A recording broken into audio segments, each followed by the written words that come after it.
Hello everyone, it's AK. Yeah, I'm back again. It's AK with AK's Garage, and today, International. Rebuilt, cleaned up from a place here in town. They did a pretty good job, you can see. See this here, all cleaned up. And what I'm doing right now is I'm chasing this right here because the threads inside this hole right here was messed up. So I'm inside here trying to get this cleaned up, where I can get that bolt to go in there. So that's what I'm working on now. You see, I got this here, cutting and recutting it, so I can get the new one to fit. So as you can see, I have the whole thing broke down in here. One of the problems that I had on this truck here is that this pipe here that you see going straight up and down, it blew off at the top. And when it blew off at the top, it just blew smut all the way in the back. But you couldn't see that at the beginning because it's like a shield to go right here. So you couldn't see that. So it looked like that I was gonna have to change this out because maybe the seal back here behind this was blown. But once I got all the turbo stuff off and looked back, it was that pipe there going straight up and down was blown back there. Plus the turbos wasn't in the best shape.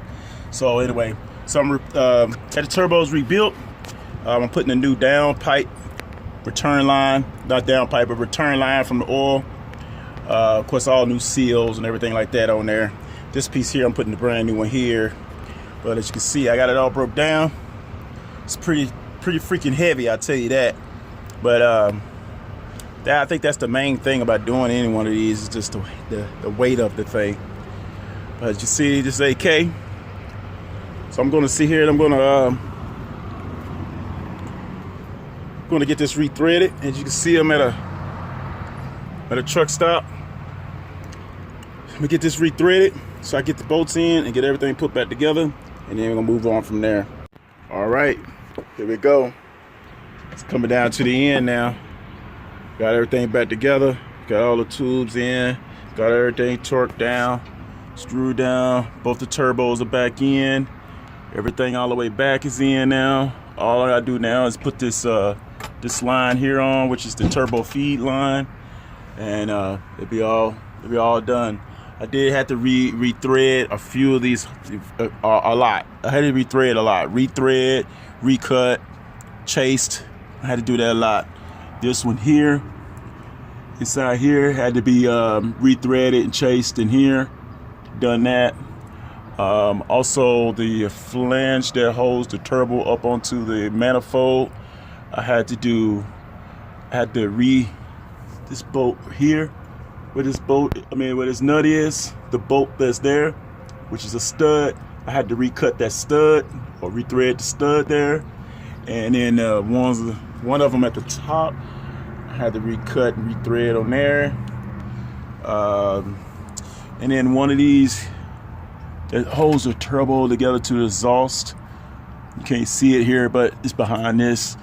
I had to recut, rethread one of those, and it all came out really good. I think the sizes was the ones on the turbo that I had to redo were like M8. It was an M8 1.25, and then the other ones was M10 1.50. That's what that was, and that went fine.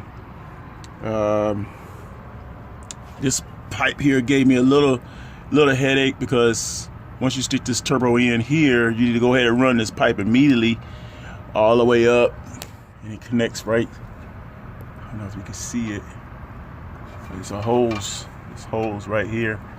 This one, it comes all the way up and goes in right there and goes all the way down. So anyway, I had to get that. What was a little headache trying to get that in. Other than that, I don't think it was much more.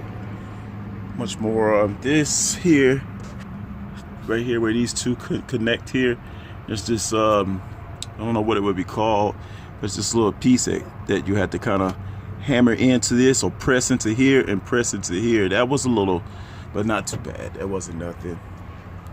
But anyway, as you can see, everything's back together. So I'm gonna work on getting this line in today, and then we'll be starting it today. I put the zip tie here because this is what was here it was a zip tie on right here, so I just put a zip tie back. It was working fine that way, so I put one back. Just gotta cut it. Yeah, and then I'm going to run some zip ties, because if you could look real close here, right here, there was a zip tie there, so I'm gonna do a zip tie and hold that on so it doesn't be flopping around. Also, way back here on the O2 sensor wires back here, if you can see it, but anyway, okay, so the O2 wire right here, see, it's just gonna be flopping around in there. So I'm going to zip tie it back here, maybe like right here. I want to zip tie it right here. Right here, I'll put the zip tie here to keep it from flopping around. This here is in. So I had to come all the way back here. You see, before there was no cover there. And now it's there. I had the turbos rebuilt, you can see. So one of these bolts here, on here, is the one I had to I put 3 new bolts of these in, and then I had to rethread one of these holes on here. Same thing on this up here, these here. Had to do that on those too, and that was it. So here we go. Everything's torqued in. These are tightened down already. All these are tightened. So like I said, I just gotta put this on right here. And that's it. So that's what I'm gonna fight over now. I'll get back with you. All right, so I got it all finished up. All right, put this cover back on. Also, you see I went on, put that zip tie here to hold that on. And also further back, the O2 wire, I did that too. Also got that all zip tied in. I think it took about 7 more gallons or 10 more gallons to fill this up. It was a lot. Filled that all the way up. That's all good. Like I said, I got this cover back here, right here, back on. Got the tubes all back on. Everything's tightened in. So now we're ready to start it, crank it up. Also, there's no leaks. Looked around. There's no leaks going on down there. As you can see, nothing's leaking. Everything's in clean. It's the line I had to put in the last time. This is the oil feed line right here for the bottom turbo, also the top turbo. Also, I pre-oiled it, so pre-ordered to make sure that they had oil in the turbo before I spun it up. So I pre-oiled this one and that one. I let this one sit overnight because I actually poured a lot, so that was set overnight. And then this one right here is set, I don't know, maybe about 30 minutes. Oil went down. There you go. Nothing leaking on the ground. It's been sitting here for a few days now. Nothing leaking. So should be all good. Gonna start it up now. So we're getting in right now to try to crank it. Hopefully the battery's not low. Gonna crank it up. See, everything is good.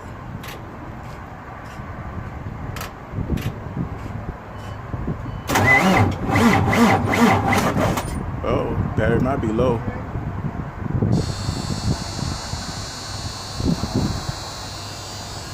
Been sitting for a few days now. Yeah.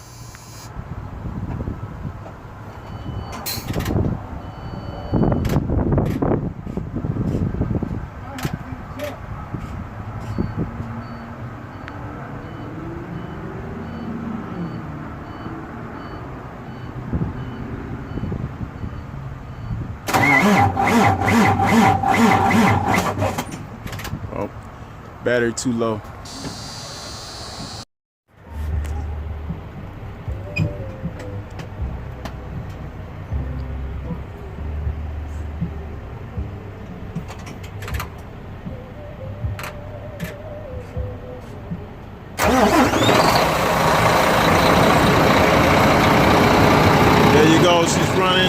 smooth. Everything put back together. As you can see, no leaks.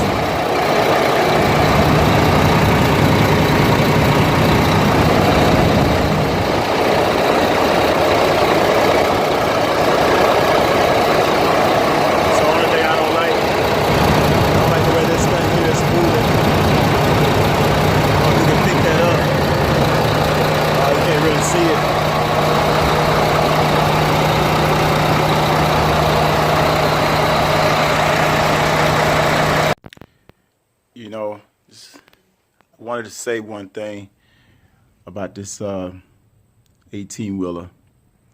And I want to say something about just doing any work on any car, vehicle, 18-wheeler, diesel. You know, it doesn't matter what it is. When you have a problem with your car or something like that, and you need to take it to the shop, and a lot of people decide to take it to the dealership. They insist. I want to take it to the dealership. I want to take my car to the dealership. I just want to say that ask questions, man. Ask questions. This 18-wheeler that came to me, the customer took the 18-wheeler to the dealership. I'm not gonna say the name of the dealership, anything like that. You could guess where it went. It went to the dealership. And the dealership quoted a very large price. I'm not going to even say that neither. But they told him that he was going to need to have the manifold replaced and all this stuff, new turbos and all this type of stuff. So as you seen in the video that, I decided to do it right there at the truck stop. Pull the turbos out and everything. Once I got into it, I noticed that the manifold didn't need to be changed. But the dealership was going to change the manifold, put a new one in, and all that stuff. A lot of times, dealerships will price things up or a job to replace a lot of pieces that don't need to be done. It's really about making that job worthwhile. It's really about getting the maximum out of that job. Because, I mean, they get, they have to be doing things within a certain length of time. And then they have to make that money. So in this instance, they wanted to put another manifold in and everything like that, rip that down, which means some bolts is going to break, and you're going to have to rethread, recut some stuff to make stuff to go back in. New bolts, new nuts and stuff like that will have to be priced up. And in the man hours.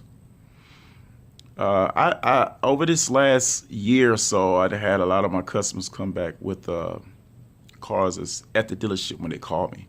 They say it's at the dealership, and they telling me they don't want to do this and they want to do that. And matter of fact, I had one customer where they took the Infiniti into the dealership, and the dealership said you need a new motor.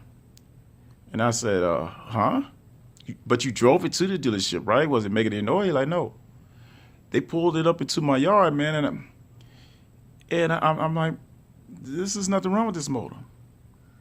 So all they needed was a high pressure fuel pump and fuel system redone, and the cam follower that hooks up to the high pressure fuel pump. That was all they needed.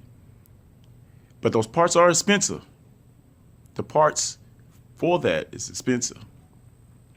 But I just replaced those, and the fuel problem was gone. So sometimes they do that to make it worth their while. They told them that they need a new engine, and that'd be like $15,000. That's what the dealership wants. They want you to say that. Say okay to, all right, go ahead and put another motor in it. That's what they want. Guess what?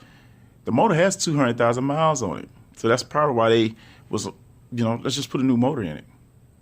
But when you look at it in the grand scheme, you pay $15,000 when originally you could have paid way less just to have it fixed. And that's what I did, fix that, and the customer's gone. But on this 18-wheeler, they told them a large price just to go in.